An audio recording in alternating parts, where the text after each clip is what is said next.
Hello everyone, ഐപ്ലസിൻ്റെ പുതിയൊരു സെഷനിലേക്ക് എല്ലാ പ്രിയപ്പെട്ടവർക്കും സ്വാഗതം. നമ്മുടെ Guruvayur Devaswom board LD clerk പരീക്ഷയുടെ ഡേറ്റ് ആയിട്ടുണ്ട്. ജൂലൈ മാസം 13-ാം തീയതിയാണ് അതിൻ്റെ ഡേറ്റ്. അപ്പം എല്ലാവരുടെയും പഠിത്തം കൃത്യമായിട്ട് നടക്കുന്നുണ്ടെന്നാണ് വിശ്വസിക്കുന്നത്. ഈ ഒരു അവസരത്തിൽ നിങ്ങളുടെ പഠിത്തം കൃത്യമായി സ്ട്രക്ചേർഡ് ആക്കാനും അതുപോലെ തന്നെ വർക്കിംഗ് കൃത്യമായി പ്രോപ്പർ വേയിലൂടെ ആക്കാൻ വേണ്ടി ഐപ്ലസിൻ്റെ കോഴ്സുകളിൽ ഒരു കോഴ്സ് ഫീയിൽ റിഡക്ഷൻ ഉണ്ട്. 1500 രൂപയ്ക്ക് നമ്മുടെ കോഴ്സ് ഇപ്പോൾ സ്വന്തമാക്കാവുന്നതാണ്. നമ്മുടെ ഗുരുവായൂർ ദേവസ്വം ബോർഡ് LD ക്ലർക്കിൻ്റെ എക്സാം ഡേറ്റ് വരെ വാലിഡിറ്റി ഉള്ള കോഴ്സായിരിക്കും. അപ്പോൾ കൃത്യമായ പഠനത്തിനും സ്ട്രക്ചേർഡ് ആയിട്ടുള്ള റിവിഷനും വേണ്ടിയിട്ട് നമ്മുടെ കോഴ്സ് ഫോളോ ചെയ്ത് കൂടെ കൂടിക്കോളൂ. അപ്പം നമ്മൾ ഇന്നത്തെ ക്ലാസ്സിൽ ഗുരുവായൂർ ദേവസ്വം ബോർഡുമായി ബന്ധപ്പെട്ട് മുൻപ് നടന്ന കൊച്ചിൻ ദേവസ്വം ബോർഡിൻ്റെ ഒരു LD ക്ലർക്ക് പരീക്ഷയുടെ പ്രീവിയസ് ഇയർ ക്വസ്റ്റ്യൻസ് ആണ് ഡിസ്കസ് ചെയ്യുന്നത്. അപ്പോൾ അതിൻ്റെ ആദ്യത്തെ ഭാഗത്തിലേക്ക് പോകാം. നമുക്ക് നോക്കാം. ഒന്നാമത്തെ ചോദ്യം, കേരള വാത്മീകി എന്നറിയപ്പെടുന്ന ആരാണ്? ഓക്കെ, കേരള വാത്മീകി എന്നറിയപ്പെടുന്ന ആരാണ്? അപ്പം ഓപ്ഷൻസിൽ വള്ളത്തോളുണ്ട്, കുമാരനാശാനുണ്ട്, ഉള്ളൂരുണ്ട്, അതുപോലെ തന്നെ വൈലോപ്പിള്ളിയുണ്ട്. അപ്പോൾ കേരള വാത്മീകി എന്നറിയപ്പെടുന്നത് ആരാണെന്നുള്ളതാണ് നമ്മുടെ ചോദ്യം. ഓക്കെ, കേരള വാത്മീകി എന്നറിയപ്പെടുന്നത് ഈ ഓപ്ഷൻസിൽ ആരാണെന്നുള്ളതാണ് ഉത്തരം. വള്ളത്തോളാണ്. അപ്പം കേരള വാത്മീകി, കേരള എന്താണ് നമ്മുടെ കേരള ലിങ്കൺ, കേരള സുഭാഷ് ചന്ദ്രബോസ്, ഇങ്ങനെ കേരള സ്കോട്ട്, കേരള ടാഗോർ, ഇങ്ങനെയൊക്കെയുള്ള അറിയപ്പെടൽ അല്ലെങ്കിൽ വിളിപ്പേരുകൾ അല്ലെങ്കിൽ വിശേഷണങ്ങൾ അറിയപ്പെടുന്ന ഒരുപാട് വ്യക്തിത്വങ്ങളുണ്ട്. അപ്പോൾ അതിലൊന്നാണെന്ന് പറയുന്നത് കേരള വാത്മീകി എന്ന് അറിയപ്പെടുന്നത്. അപ്പോൾ കേരള വാത്മീകി എന്ന് അറിയപ്പെടുന്ന ആരാണ്? യഥാർത്ഥത്തിൽ വള്ളത്തോളാണ്. അപ്പോൾ ഇതുമായി ബന്ധപ്പെട്ട ചില റിലേറ്റഡ് ഫാക്ട്സ് കൂടി നമുക്കൊന്ന് നോക്കാം. ആധുനിക മലയാള കവിത്രയങ്ങളിൽ ഒരാളും കേരള കലാമണ്ഡലം സ്ഥാപകനുമാണ് വള്ളത്തോൾ നാരായണ മേനോൻ എന്ന് പറയുന്നത്. അപ്പോൾ ആധുനിക കവിത്രയങ്ങൾ എന്ന് പറയുന്നത് എന്താണ്? നമ്മുടെ 3 കവികൾ അല്ലേ? ആധുനിക കവിത്രയങ്ങളും പ്രാചീന കവിത്രയങ്ങളും മലയാളത്തിലുണ്ടായിരുന്നു അല്ലേ? അപ്പോൾ അതിൽ തന്നെ ആധുനിക കവിത്രയങ്ങളിൽ 3 പേരിൽ ആരൊക്കെയാണ്? ആശാൻ, ഉള്ളൂർ, വള്ളത്തോൾ അല്ലെ? കുമാരനാശാനുണ്ട്, ഉള്ളൂർ S പരമേശ്വരയ്യരുണ്ട്, അതുപോലെ വള്ളത്തോൾ നാരായണ മേനോനുണ്ട്. അപ്പോൾ ഇവർ 3 പേരുമാണ് എന്തെന്ന് പറയുന്നത്? ആധുനിക കവിത്രയങ്ങൾ എന്ന് പറയുന്നത്. അതിലൊരു വ്യക്തിയാണ് ആരെന്ന് പറയുന്നത്? വള്ളത്തോൾ നാരായണ മേനോൻ. അദ്ദേഹമാണ് എന്ത് സ്ഥാപിച്ചത്? കേരള കലാമണ്ഡലം സ്ഥാപിച്ചത്. ഓക്കെ, അപ്പോൾ അടുത്ത പോയിന്റ് നോക്കിയോളൂ. കേരള ടാഗോർ എന്നറിയപ്പെടുന്നു. അപ്പോൾ വള്ളത്തോളിന് കേരള വാത്മീകി എന്ന വിശേഷണം മാത്രമല്ല, കേരള ടാഗോർ എന്ന വിശേഷണത്തിന് ഉടമയും അല്ലെങ്കിൽ അങ്ങനെ വിശേഷിപ്പിക്കപ്പെടുന്നു ആര് തന്നെയാണ്? വള്ളത്തോൾ നാരായണ മേനോൻ തന്നെയാണെന്നുള്ള കാര്യം ഓർത്തിരിക്കുക. അതുപോലെ ഉള്ളൂരിനുള്ളൊരു വിശേഷണമാണ് ഉജ്ജ്വല ശബ്ദാഢ്യൻ. ഉജ്ജ്വല ശബ്ദാഢ്യൻ എന്ന വിശേഷണമുള്ള കവി ആരാണെന്ന് ചോദിച്ചാൽ ആരാണ്? ഉള്ളൂരാണ്. അപ്പോൾ ആശാൻ, ഉള്ളൂർ, വള്ളത്തോളിനകത്ത് വള്ളത്തോളിന്റെ 2 വിശേഷണങ്ങൾ നമ്മളിപ്പോൾ പറഞ്ഞു. അതുപോലെ ഉള്ളൂരിന്റെ പറയുന്നുണ്ട്.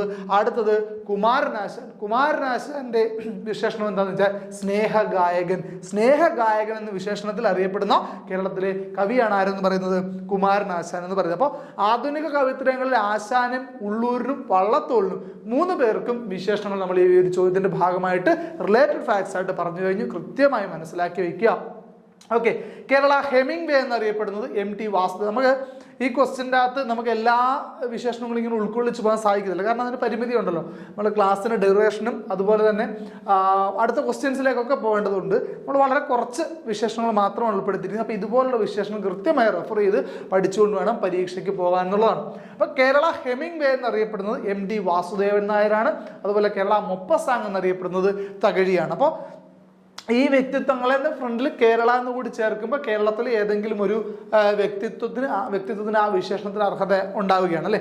അപ്പോൾ അങ്ങനെ വിശേഷിപ്പിക്കപ്പെടുന്ന കേരളത്തിലെ പ്രമുഖരായ വ്യക്തിത്വങ്ങളെ തിരിച്ചറിയുക എന്നുള്ളതാണ് ഈ ക്വസ്റ്റ്യൻ്റെ ഉദ്ദേശം. അപ്പോൾ ഇത്രയും കാര്യങ്ങൾ റിലേറ്റഡ് ഫാക്ട്സിൽ നിന്ന് മനസ്സിലായെന്ന് വിശ്വസിക്കുന്നു. അടുത്ത ക്വസ്റ്റ്യൻ നോക്കാം. മലയാളത്തിലെ ആദ്യത്തെ പത്രം ഏതാണ്? ഒരുവിധപ്പെട്ടവർക്ക് എല്ലാം അറിയാമായിരിക്കും. ഒന്നാമത്തെ ഓപ്ഷൻ കേരള കൗമുദിയാണ്. രണ്ടാമത്തെ ഓപ്ഷൻ നസ്രാണി ദീപിക. മൂന്നാമത്തെ ഓപ്ഷൻ രാജ്യസമാചാരം. നാലാമത്തെ ഓപ്ഷൻ വിദ്യാസംഗ്രഹം. അപ്പൊ ഇതൊക്കെ പ്രമുഖമായ പത്രങ്ങളാണ്. അപ്പൊ അതിൽ തന്നെ കേരളത്തിൽ അല്ലെങ്കിൽ മലയാളത്തിൽ പബ്ലിഷ് ചെയ്യപ്പെട്ട ആദ്യത്തെ പത്രം ഏതെന്നുള്ളതാണ് നമ്മുടെ ചോദ്യം.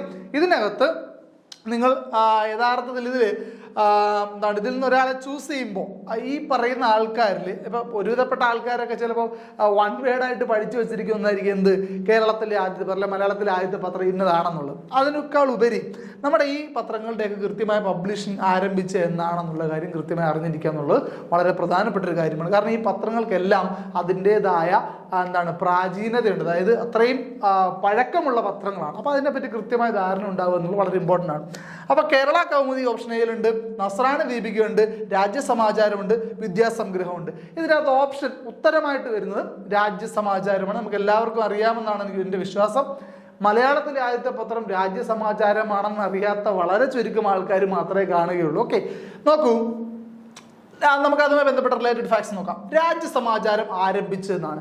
രാജ്യസമാചാരം എന്ന പത്രം ആരംഭിച്ചത് എന്നാണ്, ആരാണ്, എവിടെ നിന്നാണ്, വളരെ കൃത്യമായി മനസ്സിലാക്കി വെക്കണം കേട്ടോ. അപ്പൊ രാജ്യസമാചാരം ആരംഭിച്ച 1847 ഇല്ലിക്കുന്ന്, കണ്ണൂർ ജില്ല. കണ്ണൂർ ജില്ലയിലെ ഇല്ലിക്കുന്ന് ബംഗ്ലാവിൽ നിന്നുമാണ് 1847 എന്താരംഭിക്കുന്നത്? രാജ്യസമാചാരം എന്ന പത്രം ആരംഭിക്കുന്നത്. രാജ്യസമാചാരം എന്ന പത്രം ആരംഭിച്ച വ്യക്തിയുടെ പേര് ഹെർമൻ ഗുണ്ടർട്ട് എന്നാണ്. Hermann Gundert. അദ്ദേഹം മലയാളി അല്ലാത്ത ഹെർമൻ ഗുണ്ടർട്ടാണ് മലയാളത്തിലെ ആദ്യ പത്രമായ രാജ്യസമാചാരം 1847 ആരംഭിക്കുന്നത്. പറയുന്നത് മനസ്സിലാവുന്നുണ്ടല്ലോ. ഈ അദ്ദേഹം, അതായത് Hermann Gundert, Basel evangelical mission സൊസൈറ്റിയുടെ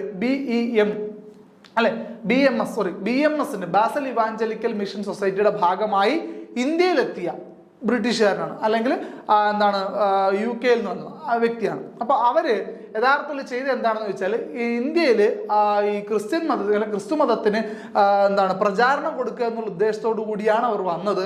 അപ്പോൾ അതവരുടെ പ്രകടമായ, അല്ലെങ്കിൽ പ്രത്യക്ഷത്തിൽ അവർ പറയുന്ന അവരുടെ ഉദ്ദേശം അതായിരുന്നു. അപ്പോൾ അതിൻ്റെ ഭാഗമായിട്ട് വന്നവർ കേരളത്തിൻ്റെ സംസ്കാരത്തിലേക്ക് ഒരുപാട് സംഭാവനകൾ നൽകിയിട്ടുള്ള ആൾക്കാർ കൂടിയാണ് കേട്ടോ. അപ്പോൾ അവരുടെ സംഭാവനയായിട്ട് ലഭിച്ച ഒന്നാണ് എന്തെന്ന് പറയുന്നത്, മലയാളത്തിലെ ആദ്യത്തെ ദിനപത്രം എന്ന് പറയുന്നു. അപ്പോൾ മലയാളത്തിലെ ആദ്യത്തെ ദിനപത്രമായ രാജ്യസമാചാരം ആരംഭിച്ചത് ഹെർമൻ ഗുണ്ടർട്ടാണ് അല്ലെ. അപ്പൊ അദ്ദേഹം ഏത് മിഷന്റെ ഭാഗമായിട്ടാണ് ഇന്ത്യയിൽ വന്നത് വെച്ചാൽ, ബാസൽ ഇവാഞ്ചലിക്കൽ മിഷൻ സൊസൈറ്റി അവരുടെ ഭാഗമായിട്ടാണ് ഇന്ത്യയിലേക്ക് എത്തുന്നത്. അതിന്റെ ഭാഗമായി കേരളത്തിലെത്തുന്നു. 1847 ഇല്ലിക്കുന്ന് ബംഗ്ലാവിൽ നിന്നും രാജ്യസമാചാരം എന്ന പത്രം ആരംഭിക്കുന്നു. ഓക്കെ അല്ലേ. കേരള കൗമുദി പത്രം സ്ഥാപിച്ചത് 1911 തിരുവനന്തപുരത്താണ്. അപ്പോൾ 1911 എന്താരംഭിക്കുന്നത്? കേരള കൗമുദി പത്രം ആരംഭിക്കുന്നത് തിരുവനന്തപുരത്തു നിന്നുമാണ് ആരംഭിച്ചത്. നസ്രാണി ദീപിക ആരംഭിച്ചത് 1887 കോട്ടയം. നസ്രാണി എന്ന പേര് ക്രിസ്ത്യൻസിനെ പൊതുവെ വിളിക്കുന്ന ഒരു പേരാണ് അല്ലേ. അപ്പോൾ അതുകൊണ്ട് തന്നെ കോട്ടയം ജില്ല ക്രിസ്ത്യൻ ഭൂരിപക്ഷമുള്ള ജില്ല ആയതുകൊണ്ട് തന്നെ കോട്ടയം ജില്ലയിൽ നിന്നാണ് ആരംഭിച്ചതെന്ന് വേണമെങ്കിൽ കണക്ട് ചെയ്ത് പഠിച്ചു വെക്കാം. 1887 കോട്ടയം ജില്ലയിൽ നിന്ന് ആരംഭിച്ച പത്രമാണ് ഇത് നസ്രാണി ദീപിക. ഒരു പ്രത്യേകത എന്താണെന്ന് ചോദിച്ചാൽ, ഇത് ഇപ്പോഴും പ്രചാരത്തിലുള്ള ഒരു പത്രമാണ്. നിലവിൽ അതിൻ്റെ പേര് ദീപിക എന്നാണ് കേട്ടോ. അപ്പോൾ നസ്രാണി ഇല്ല, ദീപിക എന്നാണ്. അപ്പോൾ നസ്രാണി ദീപിക എന്ന പേരിൽ 1887 കോട്ടയത്തു നിന്ന് ആരംഭിച്ച പത്രം നിലവിൽ ദീപിക എന്ന പേരിൽ ഇപ്പോഴും പബ്ലിഷ് ചെയ്യപ്പെടും, പ്രചരിക്കുന്നുണ്ട്, അല്ലെങ്കിൽ പ്രചാരണത്തിലുണ്ട്. അതുകൊണ്ട് തന്നെ ഏറ്റവും പഴക്കം ചെന്നതും നിലവിൽ പബ്ലിഷ് ചെയ്തുകൊണ്ടിരിക്കുന്നതുമായ പത്രം എന്ന് പറയുന്നത് ദീപികയാണെന്നുള്ള കാര്യം അറിയുക. ഓക്കെ, ഈ പത്രം ആരംഭിച്ച് നിതിരിക്കൽ മാണിക്കത്തനാരാണ്. അദ്ദേഹവും കേരളത്തിന്റെ സാംസ്കാരിക പൈതൃകത്തിലേക്ക് സംഭാവന ചെയ്തിട്ടുള്ള വ്യക്തിയാണ്. അതൊക്കെ കേരളത്തിന്റെ ചരിത്രം പറയുമ്പോൾ പഠിക്കുന്ന സമയത്തൊക്കെ അദ്ദേഹത്തെ പറ്റിയൊക്കെ റെഫറൻസുകളുണ്ട്. അപ്പോൾ അദ്ദേഹമാണ് ആരംഭിച്ചത് നസ്രാണി ദീപിക എന്ന പത്രം കോട്ടയം ജില്ലയിൽ നിന്ന് 1887 ആരംഭിക്കുന്നത്. അത് പിന്നീട് പേര് മാറി മാറി ദീപികയായി മാറി, നിലവിൽ ഇപ്പോഴും പ്രചാരത്തിലുണ്ട്. ഓക്കെ, മലയാളത്തിലെ ആദ്യത്തെ വിദ്യാഭ്യാസ പ്രസിദ്ധീകരണമാണ് വിദ്യാസംഗ്രഹം എന്ന് പറയുന്നത്. ഇന്ത്യയിലെ തന്നെ ആദ്യത്തെ കോളേജ് മാഗസിൻ കൂടിയാണ് ഇതെന്ന് പറയുന്നത് വിദ്യാസംഗ്രഹം എന്ന് പറയുന്നത്. അപ്പോൾ വിദ്യാസംഗ്രഹത്തിന്റെ പ്രത്യേകത എന്താണ്? ഇത് പത്രമല്ല കേട്ടോ, ഇതൊരു മാസികയാണ്. മലയാളത്തിലെ ആദ്യത്തെ വിദ്യാഭ്യാസ മാസികയാണ്. മലയാളത്തിലെ ആദ്യത്തെ വിദ്യാഭ്യാസ മാസികയാണ് എന്നുള്ളത് മാത്രമല്ല ഇതിന്റെ പ്രത്യേകത, ഇന്ത്യയിലെ തന്നെ ആദ്യത്തെ കോളേജ് മാഗസിനാണ് എന്ന് പറയുന്നത് വിദ്യാസംഗ്രഹം എന്ന് പറയുന്നത്. ഈ വിദ്യാസംഗ്രഹം ആരംഭിച്ച വർഷം നോക്കൂ, 1864 കോട്ടയത്തെ CMS കോളേജിൽ നിന്നാണ് ഇത് ആരംഭിക്കുന്നത്. കോട്ടയത്തെ CMS കോളേജ് അറിയാമല്ലോ, കേരളത്തിലെ ആദ്യത്തെ കോളേജാണ് കോട്ടയം CMS കോളേജ്. ഈ CMS കോളേജിന്റെ മാഗസിനായിട്ടാണ് എന്ത് പുറത്തു വരുന്നത്? വിദ്യാസംഗ്രഹം എന്ന മാസിക പുറത്തു വരുന്നത് 1864.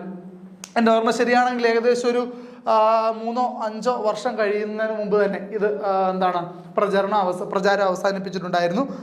അപ്പോൾ അറിഞ്ഞിരിക്കുക, 1864 കോട്ടയത്ത് CMS കോളേജിൽ നിന്നും മാഗസിനായി പുറത്തു വന്ന ഒന്നാണ് എന്ന് പറയുന്നത് വിദ്യാസംഗ്രഹം എന്ന് പറയുന്നത്. ക്ലിയർ ആണേ? അടുത്ത ക്വസ്റ്റ്യൻ നോക്കുള്ളൂ. കുക്കുടക്രോഡം എന്ന പേരിൽ അറിയപ്പെടുന്ന കേരളത്തിൽ തുറമുഖ പട്ടണം ഏത്? കുക്കുടക്രോഡം എന്നറിയപ്പെടുന്ന കേരളത്തിൽ തുറമുഖ പട്ടണം ഏത്? ഓപ്ഷൻസ് നോക്കൂ. കൊടുങ്ങല്ലൂരുണ്ട്, വളപട്ടണമുണ്ട്, കൊല്ലമുണ്ട്, കോഴിക്കോട്. ഒരു കാര്യം ശ്രദ്ധിക്കുക, ഈ പറയുന്ന ഓപ്ഷൻസ് എല്ലാം ഒരു സമയത്ത് കേരളത്തിന്റെ പ്രമുഖ തുറമുഖ കേന്ദ്രങ്ങളായിരുന്നു എന്നുള്ള കാര്യമാണ് നമ്മൾ മനസ്സിലാക്കേണ്ടത് കേട്ടോ. അപ്പൊ അതിൻ്റെ അകത്ത് തന്നെ ഇതിൽ ഏത് ഭാഗത്ത് അല്ലെങ്കിൽ ഏത് തുറമുഖ നഗരത്തിനെ ആയിരുന്നു കുക്കുടക്രോഡം എന്ന പേരിൽ അറിയപ്പെട്ടിരുന്നു എന്നുള്ളതാണ് ചോദ്യം. ഓപ്ഷൻ ആൻസർ കോഴിക്കോടാണ് കേട്ടോ. കോഴിക്കോടിനെയാണ് അങ്ങനെ അറിയപ്പെട്ടിരുന്നത്. കേരളത്തിൻ്റെ ഔദ്യോഗിക മത്സ്യം ഏത്? ഇതൊക്കെ കൊച്ചു കുട്ടികളെ അംഗനവാടി മുതൽ പഠിപ്പിക്കുന്ന കാര്യമാണ്. അതും നമ്മുടെ ഒരു ക്വസ്റ്റ്യൻ ആണ്. എന്താണ് കേരളത്തിൻ്റെ ഔദ്യോഗിക മത്സ്യം ഏത്? ഇതും നമുക്ക് വേണമെങ്കിൽ തെറ്റിക്കാൻ പറ്റുന്ന സാധനമാണ്. കാരണം ഓപ്ഷൻ എയിൽ അയല കിടപ്പുണ്ട്. കുറച്ച് നാളുകൾക്ക് മുമ്പ് അയല എന്തോ ഒരു സംഭവമാണെന്ന് പറഞ്ഞ് പത്രത്തിലൊക്കെ ന്യൂസ് ഉണ്ട് കുറച്ച് കാലം മുമ്പ്. അപ്പോൾ എല്ലാവരുടെയും ചിന്ത അയല കേരളത്തിൻ്റെ ആണോ അതോ ഇന്ത്യയുടെ ആണോ അതോ ആരുടെയാ? അപ്പോൾ അയല എന്ന് പറയുന്നത് എന്താണെന്നൊരു കൺഫ്യൂഷൻ ഉള്ളതുകൊണ്ട് ഓപ്ഷൻ എ ഒരു പ്രശ്നമായിട്ട് സാധ്യതയുണ്ട്. കൃത്യമായി റിവൈസ് ചെയ്യാത്തവരെയൊക്കെ സംബന്ധിച്ച് കരിമീൻ എന്നൊരു ഓപ്ഷൻ നമുക്ക് വേണമെങ്കിൽ ചൂസ് ചെയ്യാമെങ്കിലും ചില കൺഫ്യൂഷൻ കാരണം ചിലർ പേടിച്ച് മാർക്ക് പോകുന്നൊരു പേടി കാരണം ചിലപ്പോൾ എഴുതാതെ പോകും. തെരണ്ടി സ്രാവ് എന്തായാലും അല്ല നമുക്കറിയാം, രണ്ടും വിട്ടായിരുന്നു. അപ്പോൾ ഇതിൻ്റെ അകത്ത് നിങ്ങൾ മനസ്സിലാക്കുക, കരിമീൻ എന്ന് പറയുന്നതാണ് കേരളത്തിൻ്റെ ഔദ്യോഗിക മത്സ്യം കേട്ടോ. കരിമീനാണ് കേരളത്തിൻ്റെ ഔദ്യോഗിക മത്സ്യം. ഇന്ത്യയുടെ ഔദ്യോഗിക മത്സ്യമാണ് അയല എന്ന് പറയുന്നത്. അപ്പോൾ ചിലർക്ക് ഒരു സംശയം വരും, അപ്പോൾ ഗംഗാ ഡോൾഫിനോ? ഡോൾഫിൻ. അപ്പോൾ മനസ്സിലാക്കുക, ഇന്ത്യയുടെ ദേശീയ ജലജീവി ഗംഗാ ഡോൾഫിൻ, ഇന്ത്യയുടെ ദേശീയ മത്സ്യം അയലയാണ് കേട്ടോ. ഇന്ത്യയുടെ ഔദ്യോഗിക മത്സ്യം എന്ന് പറയുന്നത് ഏതാണ്? അയലയാണ് കേട്ടോ. ഇന്ത്യയുടെ ദേശീയ ജലജീവി ഗംഗാ ഡോൾഫിനാണ്. കേരളത്തിൻ്റെ ഔദ്യോഗിക മത്സ്യം കരിമീനാണ്. ക്ലിയർ അല്ലേ? ഓക്കെ, അടുത്ത ക്വസ്റ്റ്യൻ നോക്കോളൂ. ചന്ദ്രയാൻ 2 വിക്ഷേപിക്കപ്പെട്ടതെന്ന്. ചന്ദ്രയാൻ 2 എന്നാണ് വിക്ഷേപിച്ചത്? ചന്ദ്രയാൻ 2 വിക്ഷേപിക്കപ്പെട്ടത് എന്നാണെന്നുള്ളതാണ് ചോദ്യം. ഓപ്ഷൻസ് 2020 ജനുവരി 22, 2019 ജനുവരി 22, 2018 ജൂലൈ 22, 2019 ജൂലൈ 22. നോക്കൂ, ചന്ദ്രയാൻ 2 എന്ന് പറയുന്നത് യഥാർത്ഥത്തിൽ ഒരു ഫെയിൽഡ് മിഷനായിരുന്നു. അറിയാമല്ലോ, ചന്ദ്രയാൻ 2 ഒരു ഫെയിൽഡ് മിഷനാണെന്ന് അറിയില്ലേ? അറിയാമോ? അതായത് ചന്ദ്രൻ്റെ ദക്ഷിണ ധ്രുവത്തിൽ ലാൻഡ് ചെയ്യാൻ പ്ലാൻ ചെയ്തുകൊണ്ട് ISRO വിക്ഷേപിച്ച ഒരു ഉപഗ്രഹമായിരുന്നു ചന്ദ്രയാൻ 2 എന്ന് പറയുന്നത്. ചന്ദ്രയാൻ 1 വളരെ മുൻപ് തന്നെ വിക്ഷേപിച്ചൊന്നാണ്. അത് യഥാർത്ഥത്തിൽ ഇന്ത്യയുടെ ISROയുടെ നിയന്ത്രണം വിട്ടുപോയി എന്ന് കരുതിയിരിക്കുകയായിരുന്നു. പിന്നീടാണ് വെള്ളത്തിൻ്റെ ചന്ദ്രനിൽ ജലത്തിൻ്റെ അംശങ്ങളുണ്ട്, അല്ലെങ്കിൽ ജലത്തിൻ്റെ ജലം ഒഴുകിയിട്ടുണ്ടെന്നുള്ള തെളിവുകളുണ്ട് എന്നൊക്കെ പറഞ്ഞിട്ട് വിവരങ്ങൾ പുറത്തു വിട്ടിരുന്നു ചന്ദ്രയാൻ. പിന്നീട് അങ്ങനെ ചന്ദ്രയാൻ വീണ്ടും വാർത്തകളിലൊക്കെ പ്രാധാന്യം നേടിയിരുന്നു അല്ലേ? ഓർമ്മയുണ്ടാകുമെന്നാണ് എൻ്റെ വിശ്വാസം. അതിനുശേഷമാണ് ഇന്ത്യ പിന്നെ ISRO പിന്നീട് എന്ത് വിക്ഷേപിക്കുന്നത്? ചന്ദ്രയാൻ 2 വിക്ഷേപിക്കുന്നു. ചന്ദ്രയാൻ 2 യഥാർത്ഥത്തിലൊരു ലാൻഡിങ് മിഷനായിരുന്നു. ലാൻഡിങ് മിഷൻ എന്ന് പറഞ്ഞാൽ സാധാരണഗതിയിൽ ഒരു ഉപഗ്രഹത്തെ ചുറ്റി ഓർബിറ്റ് ചെയ്യുന്ന മിഷനേക്കാൾ ഉപരി ആ ഉപഗ്രഹത്തിൽ അല്ലെങ്കിൽ ആ ഒരു ആകാശഗോളത്തിൽ ഇറങ്ങി ഗവേഷണങ്ങൾ നടത്തുന്നതാണ് എന്തെന്ന് പറയുന്നത് ലാൻഡിങ് മിഷനുകൾ എന്ന് പറയുന്നത്. അത്തരത്തിലൊരു ലാൻഡിങ് മിഷനായിരുന്നു ഏതെന്ന് പറയുന്നത് ചന്ദ്രയാൻ 2 എന്ന് പറയുന്നത്. ഈ ചന്ദ്രയാൻ 2 എന്ന് പറയുന്ന സാധനം ഇവിടുന്ന് ലാൻഡ് ചെയ്യാൻ പറഞ്ഞു വിട്ടു. ഇവിടുന്ന് അവിടുത്തെ ദക്ഷിണ ധ്രുവം എന്ന് പറഞ്ഞാൽ ഇരുട്ടാണ്. ആ ദക്ഷിണ ധ്രുവത്തിൽ ഈ ഇരുണ്ട പ്രദേശത്ത് ലാൻഡ് ചെയ്യുന്ന വളരെ റിസ്ക് ആയിട്ടുള്ള ഒരു ജോബായിരുന്നു, അല്ലെങ്കിൽ വളരെ വളരെ ഹൈ റിസ്ക് ഉള്ള ഒരു മിഷനായിരുന്നു. അപ്പോൾ ആ ഒരു ഹൈ റിസ്ക് മിഷനിൽ കൃത്യമായി ലാൻഡിങ്ങിൻ്റെ സമയം വരെ കൃത്യമായി കൺട്രോൾ ISROയ്ക്ക് ഉണ്ടായിരുന്നു. പക്ഷേ ലാൻഡിങ്ങിൻ്റെ ടൈമിൽ കൃത്യമായിട്ട് ത്രസ്റ്ററുകൾ താഴോട്ട് പ്രവർത്തിച്ചെങ്കിൽ മാത്രമേ ഈ താഴേക്ക് വീഴുന്ന വേഗത കൃത്യമായി നിയന്ത്രിച്ചുകൊണ്ട് പെതുക്കെ വന്ന് ലാൻഡ് ചെയ്യാൻ സാധിക്കുള്ളൂ. അപ്പോൾ അതിനുണ്ടായ എന്തോ ഒരു ചെറിയ പാകപ്പിഴ മൂലം എന്ത് ചെയ്യേണ്ടി വന്നു? ഈ ചന്ദ്രയാൻ 2 ലാൻഡർ കൃത്യമായി വന്ന് പെതുക്കെ വന്ന് താഴെ ലാൻഡ് ചെയ്യുന്നതിന് പകരം വളരെ ശക്തിയായി വന്ന് ചന്ദ്രൻ്റെ പ്രതലത്തിൽ വീഴുകയും അത് നശിച്ചു പോവുകയും ചെയ്യുകയാണ് ഉണ്ടായത്. അപ്പോൾ അതുകൊണ്ട് തന്നെ ചന്ദ്രയാൻ 2 ഒരു ഫെയിൽഡ് മിഷൻ. അപ്പോൾ ഓർമ്മയുണ്ട്, അന്നത്തെ ISRO ചെയർമാനായിരുന്ന കെ ശിവൻ വളരെ വിഷമത്തോടുകൂടി കരയുന്നതും പ്രധാനമന്ത്രി വന്ന് ആശ്വസിപ്പിക്കുന്നതൊക്കെ ആയിട്ടുള്ള ചിത്രങ്ങൾ അന്ന് വളരെ വൈറലായി ഇന്ത്യയിൽ മുഴുവൻ സർക്കുലേറ്റ് ചെയ്യപ്പെട്ട ഒന്നാണ്. ഓർമ്മയുണ്ടാകും അല്ലേ? അപ്പോൾ അതിൻ്റെ ശേഷം ഇന്ത്യൻ സ്പേസ് യൂണിയൻ അല്ലെങ്കിൽ ISRO വിക്ഷേപിച്ച അടുത്തൊരു മിഷനാണ് ചന്ദ്രയാൻ 3 എന്ന് പറയുന്നത്. അപ്പോൾ നമ്മുടെ ഇവിടുത്തെ ചോദ്യം എന്ന് പറയുന്നത് ചന്ദ്രയാൻ 2 വിക്ഷേപിച്ച എന്നാണെന്നുള്ളതാണ്. അപ്പോൾ ചന്ദ്രയാൻ 2-നോടൊപ്പം പറയുന്നതിൻ്റെ കൂട്ടത്തിൽ തന്നെ നമുക്ക് മറ്റു കാര്യങ്ങൾ കൂടി, റിലേറ്റഡ് ഫാക്ട്സ് കൂടി പറയാം. ചന്ദ്രയാൻ 2 വിക്ഷേപിച്ചെന്നുള്ളതാണ് ചോദ്യം. ഓപ്ഷൻ ഡി ആണ് ശരി ഉത്തരം. 2019 ജൂലൈ 22. അപ്പോൾ 2019 ജൂലൈ 22 എന്ത് വിക്ഷേപിക്കുന്നത്? ചന്ദ്രയാൻ 2 വിക്ഷേപിക്കുന്നുള്ള കാര്യം ഓർത്ത് വയ്ക്കുക. റിലേറ്റഡ് ഫാക്ട്സ് കൂടി ഒന്ന് നോക്കിയോളൂ. ചന്ദ്രയാൻ 1 ഞാൻ നേരത്തെ പറഞ്ഞു, ചന്ദ്രയാൻ 1 വിക്ഷേപിച്ച് വളരെ മുൻപാണ്. 2008 ഒക്ടോബർ 22 2008 ഒക്ടോബർ 22 ചന്ദ്രയാൻ 1 വിക്ഷേപിച്ചു കഴിഞ്ഞപ്പോൾ കുറേ കാലം കഴിഞ്ഞ് കുറച്ച് നാൾ കഴിഞ്ഞപ്പോഴത്തേക്കും അതുമായിട്ടുള്ള കണക്ഷൻ നഷ്ടപ്പെട്ടു എന്നുള്ള ചിന്തയിൽ അതിനെ ഒരു ഉപേക്ഷിക്കപ്പെട്ടൊരു മിഷനായിട്ട് നിലനിൽക്കുകയായിരുന്നു. പിന്നീടാണ് അതിൽ നിന്നും വിവരങ്ങൾ ലഭിക്കുന്നത്. ചന്ദ്രനിൽ ജലം ഒഴുകിയിട്ടുണ്ടായിരുന്നു, ആ ഒഴുകിയതിൻ്റെ തെളിവുകൾ ലഭിച്ചിട്ടുണ്ടായിരുന്നു എന്നൊക്കെ പറഞ്ഞിട്ട് അതുമായി ബന്ധപ്പെട്ട കാര്യങ്ങൾ ഉപഗ്രഹത്തിൽ നമുക്ക് ലഭിക്കുകയും അങ്ങനെ ചന്ദ്രയാൻ പിന്നീട് വീണ്ടും ചർച്ചയാവുകയൊക്കെ ചെയ്തതാണ്. അപ്പോൾ ചന്ദ്രയാൻ 1 വിക്ഷേപിച്ചെന്നാണെന്ന് വെച്ചാൽ 2008 ഒക്ടോബർ 22 ചന്ദ്രയാൻ 1 വിക്ഷേപിച്ചത്. അടുത്ത് നോക്കൂ, ചന്ദ്രയാൻ 2 വിക്ഷേപിച്ചെന്ന് വെച്ചാൽ 2019 ജൂലൈ 22. നേരത്തെ ഞാൻ പറഞ്ഞു ഈ ചന്ദ്രനിൽ ലാൻഡ് ചെയ്തിട്ടുള്ള രാജ്യങ്ങളുടെ പട്ടികയിലേക്ക് ഇന്ത്യ ചുവട് വെക്കാൻ വേണ്ടി പരിശ്രമിച്ചുകൊണ്ട് വിക്ഷേപിച്ചതാണ് ചന്ദ്രയാൻ 2. അതിൽ തന്നെ ആ മിഷൻ ഒന്നുകൂടി കടന്നിട്ട് എല്ലാവരും ലാൻഡ് ചെയ്യുന്ന പ്രകാശമുള്ള ധ്രുവത്തിൽ നിന്ന് വ്യത്യസ്തമായി ദക്ഷിണ ധ്രുവത്തിൽ, ഇരുണ്ട ധ്രുവത്തിൽ, അവിടെയാണ് എന്ത് ചെയ്യാൻ പ്ലാൻ ചെയ്തത്, ഈ ചന്ദ്രയാൻ 2 ലാൻഡ് ചെയ്യാൻ പ്ലാൻ ചെയ്തിരുന്നത്. നിർഭാഗ്യവശാൽ അത് ഒരു ഫെയിൽഡ് മിഷനായി പോയി. അപ്പോൾ ഇന്ത്യക്ക് അവിടെ അന്നും ലാൻഡ് ചെയ്യാൻ പറ്റാതിരുന്നു. അപ്പോൾ അതിൻ്റെ ഫലമായിട്ട് ISROയിൽ നിന്നും വളരെ വിഷമകരമായ വാർത്തകൾ പുറത്തു വന്നപ്പോൾ വളരെ വികാരധീനനായി കരഞ്ഞ അന്നത്തെ ISRO ചെയർമാൻ K. ശിവനെ നമുക്കപ്പോൾ ഓർമ്മ വരും. ചന്ദ്രയാൻ 3 വിക്ഷേപിച്ചെന്നാണ് ചോദ്യം. അടുത്ത ചോദ്യം നോക്കുകയുള്ളൂ. ചന്ദ്രയാൻ 3 2023 ജൂലൈ 14 എന്ത് വിക്ഷേപിക്കുന്നത്, ചന്ദ്രയാൻ 3 വിക്ഷേപിക്കുന്നത്. ചന്ദ്രയാൻ 3 എന്ന് പറയുന്നത് ഒരു സക്സസ് മിഷനായിരുന്നു. ഇന്ത്യ ചന്ദ്രനിൽ ലാൻഡ് ചെയ്ത മിഷനാണ്. ചന്ദ്രനിൽ ലാൻഡ് ചെയ്ത ചുരുക്കം രാജ്യങ്ങളുടെ പട്ടികയിലേക്ക് ഇന്ത്യയും പ്രവേശിക്കുന്നു. അതോടൊപ്പം ദക്ഷിണ ധ്രുവത്തിൽ ലാൻഡ് ചെയ്ത ആദ്യത്തെ രാജ്യമായി ഇന്ത്യ മാറുകയും ചെയ്യുന്നു. ഓക്കെ, ചന്ദ്രന്റെ ദക്ഷിണ ധ്രുവത്തിൽ ലാൻഡ് ചെയ്ത ആദ്യത്തെ രാജ്യമായി ഇന്ത്യ മാറുന്നു. ഓക്കെ, അപ്പൊ 2023 ജൂലൈ 14 വിക്ഷേപിക്കുന്നു. 2023 ഓഗസ്റ്റ് 23 ചന്ദ്രയാന്റെ ലാൻഡർ ചന്ദ്രനിൽ ലാൻഡ് ചെയ്യുന്നു. ചന്ദ്രയാൻ 3യുടെ ലാൻഡർ ചന്ദ്രന്റെ പ്രതലത്തിൽ ലാൻഡ് ചെയ്തെന്നാണ് 2023 ഓഗസ്റ്റ് 23 ഓർത്ത് വെച്ചാൽ നല്ലതാണ്. ഓക്കെ, അതുപോലെ ചന്ദ്രയാൻ 3യിലെ ലാൻഡറിന്റെ പേര്, അപ്പോൾ ഉപഗ്രഹം അതിലൊരു ഓർബിറ്റ് ചെയ്യുന്ന ഒരു ഉപഗ്രഹമുണ്ട്. അതിൽ നിന്നും പുറത്തേക്ക് വന്ന് ചന്ദ്രന്റെ പ്രതലത്തിലേക്ക് വരുന്ന അല്ലെങ്കിൽ പ്രതലത്തിൽ ലാൻഡ് ചെയ്യുന്ന ആ ഒരു ഭാഗത്തിനെ വിളിക്കുന്നതാണ് ലാൻഡർ. ഇനി അതുകൂടാതെ ലാൻഡർ തുറന്നിട്ട് അതിൽ നിന്നൊരു ഗവേഷണ ഉപകരണം പുറത്തു വന്ന് ചന്ദ്രന്റെ പ്രതലത്തിൽ നടന്ന് അല്ലെങ്കിൽ ഉരുണ്ട് അല്ലെങ്കിൽ സഞ്ചരിച്ചുകൊണ്ട് ഗവേഷണം നടത്തുന്ന ഒരു ഉപകരണം കൂടി അതിൻ്റെ അകത്തുണ്ട്. അതിൻ്റെ പേരാണ് റോവർ. ഓക്കെ, അപ്പോൾ ചന്ദ്രയാൻ 3യില് ലാൻഡറായിട്ട് ലാൻഡ് ചെയ്ത ആ ഒരു പേടകത്തിന്റെ പേരാണ് എന്ത്, പ്രഗ്യാൻ. അപ്പൊ ചന്ദ്രയാൻ 3യുടെ ലാൻഡറിന്റെ പേര് പ്രഗ്യാൻ എന്നാണ്. അതുപോലെ ചന്ദ്രയാൻ 3യുടെ റോവറിന്റെ പേര്, ചന്ദ്രയാൻ 3യിലെ റോവറിന്റെ പേര് എന്താണ്? റോവർ എന്ന് പറയുമ്പോൾ ചന്ദ്രയാൻ 3യുടെ ലാൻഡർ ലാൻഡ് ചെയ്തതിനു ശേഷം കൃത്യമായ പ്രോഗ്രാം ചെയ്യുന്നതിനനുസരിച്ച് ആ ലാൻഡറിന്റെ ഡോർ ഓപ്പണായി പുറത്തു വന്ന പര്യവേഷണ വാഹനമാണ് എന്ന് പറയുന്നത് റോവർ എന്ന് പറയുന്നത് കേട്ടോ. അപ്പോൾ അത് കൃത്യമായിട്ട് ചന്ദ്രന്റെ പ്രതലത്തിൽ ഉപരിതലത്തിൽ നടന്ന് പരീക്ഷണങ്ങൾ നടത്തുകയും ടെസ്റ്റുകൾ നടത്തുകയും ഒക്കെ ചെയ്തിട്ടുണ്ടായിരുന്നു. ആ റോവറിന്റെ പേരാണ് എന്ന് പറയുന്നത് വിക്രം എന്ന് പറയുന്നത്. ഓക്കെ, 7 ദിവസം തുടർച്ചയായിട്ട് പ്രകാശം ലഭിക്കുന്നതുകൊണ്ട് സൂര്യപ്രകാശത്തിൽ നിന്നും ഊർജ്ജം എടുത്തുകൊണ്ടാണല്ലോ ഈ ഉപഗ്രഹങ്ങളെല്ലാം വർക്ക് ചെയ്യുന്നത്. അപ്പോൾ അത്രയും ദിവസം കൃത്യമായിട്ട് പ്രവർത്തിച്ചു. പിന്നീട് തുടർച്ചയായ 7 ദിവസത്തേക്ക് അതിശൈത്യമാണ് ചന്ദ്രന്റെ പ്രതലത്തിൽ. അപ്പോൾ ആ ഒരു അതിശൈത്യത്തിൽ ഇതിൻ്റെ പ്രവർത്തനം നിലച്ചു പോയെന്നാണ് ഇപ്പോൾ കരുതപ്പെടുന്നത്. അപ്പോൾ ആ ഒരു 7 ദിവസത്തെ പ്രവർത്തനത്തിൽ ചന്ദ്രന്റെ പ്രതലത്തിൽ നടന്ന പല പല കാര്യങ്ങൾ ഗവേഷണം നടത്തിയിട്ടുണ്ട് വിക്രം എന്ന റോവർ. അപ്പോൾ ചന്ദ്രയാൻ 3യുമായി ബന്ധപ്പെട്ട കാര്യങ്ങൾ നമ്മളിപ്പോൾ പറഞ്ഞത്. ചന്ദ്രയാൻ 1, ചന്ദ്രയാൻ 2, ചന്ദ്രയാൻ 3 3 സീരീസ് ആയിട്ടാണ് ചന്ദ്രയാന്റെ ഉപഗ്രഹങ്ങൾ ഇതുവരെ നമ്മൾ ISRO ലോഞ്ച് ചെയ്തിട്ടുള്ളത്.